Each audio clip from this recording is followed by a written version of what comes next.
2018 की तरह जो 2022 की तब्दीली है वो गले तो ना पड़े, वो मच्छर बन के आपके नाक में घुस जाए और मच्छर को निकालने के लिए आप अपने ही नाक पे जूतियां मारनी शुरू कर दें।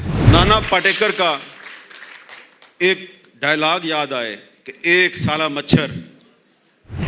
आपने पहले लोगों से कहा कि ये करप्ट हैं और अब आप कह रहे हैं कि ये करप्ट है। आपने इलेक्शन में अपने मतलब की तब्दीली लाने की कोशिश की तो लोग ऐन मुमकिन है उस तब्दीली के मुकाबले में एक तब्दीली ले आए। इसमें तो कोई शक नहीं है कि 2018 में जो तब्दीली आई थी या हुकूमत आई थी उसको जनरल बाजवा लेके आया था, लेकिन जो 2022 में पिछले साल 2022 में जो तब्दीली आई है वो कौन लेके आया? क्या उसके पीछे भी वही आदमी नहीं था? तो इसलिए आप ये देखें कि 2018 में जो तब्दीली लाई गई और गले पड़ गई उससे सबक सीखने की जरूरत है और कहीं ऐसा ना हो कि 2018 की तरह जो 2022 की तब्दीली है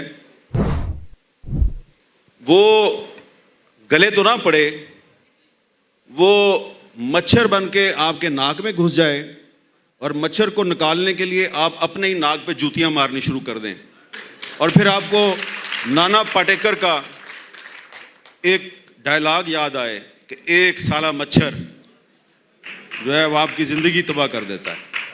तो इसलिए ये जो तब्दीली है 2018 की और 2022 की तब्दीली, इस तब्दीली के पीछे सियासत में फौज की मुदाखलत है और ये मुदाखलत बंद होनी चाहिए। ये सबक है। 2018 का प्रोजेक्ट और 2022 का प्रोजेक्ट सिवाय शख्सियत बदलने के और क्या बदला है? आपने पहले लोगों से कहा कि ये करप्ट हैं और अब आप कह रहे हैं कि ये करप्ट है। जब तक प्रोजेक्ट एस्टैब्लिशमेंट पाकिस्तान की सियासत में बंद नहीं होगा ये तब्दीलियां आती रहेंगी।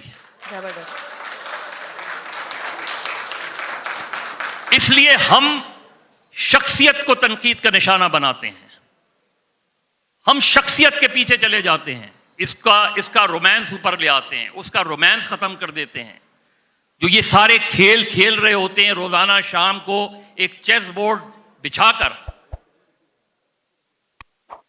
जब तक आज क्यों एक चीज अनसर्टेनिटी क्यों फैल रही है? इसलिए कि आज पहली मर्तबा में नजर आ रहा है कि एस्टैब्लिशमेंट और हुकूमत एक साथ कहीं खड़ी नजर आती है और जुडिशरी और ऑपोजिशन साथ में, जो कि माजी में नहीं हुआ था। तो मैं पीटीआई के लोगों से कहूंगा कि इस किताब को पढ़ें, इन तीनों किताबों को पढ़ें और क्रिटिकली अपने आप को देखें कि आपसे कहां गलती हुई। इमरान खान साहब ने मीडिया को पता नहीं क्या क्या कहा था और जो फवाद चौधरी साहब मीडिया पे जो तबाही लाना चाह रहे थे। टाइम्स ऑफ कराची से जुड़े रहने के लिए हमारा चैनल सब्सक्राइब करें। हमारी वीडियोस को सबसे पहले देखने और बाखबर रहने के लिए बेल आइकन पर क्लिक करना ना भूलें। वो अगर तबाही आ जाती तो आज हम यहां बैठे ये गुफ्तगू नहीं कर रहे होते जी। ये जो चीज है मेरा ख्याल है किसी लिखारी का, उसके व्यूज से आप डिसएग्री कर सकते हैं, लेकिन अगर वो किताबें लिख रहा है और लोग किताबें पढ़ रहे हैं तो ये मुस्बत तब्दीली है। ये तब्दीली असर कर गई है।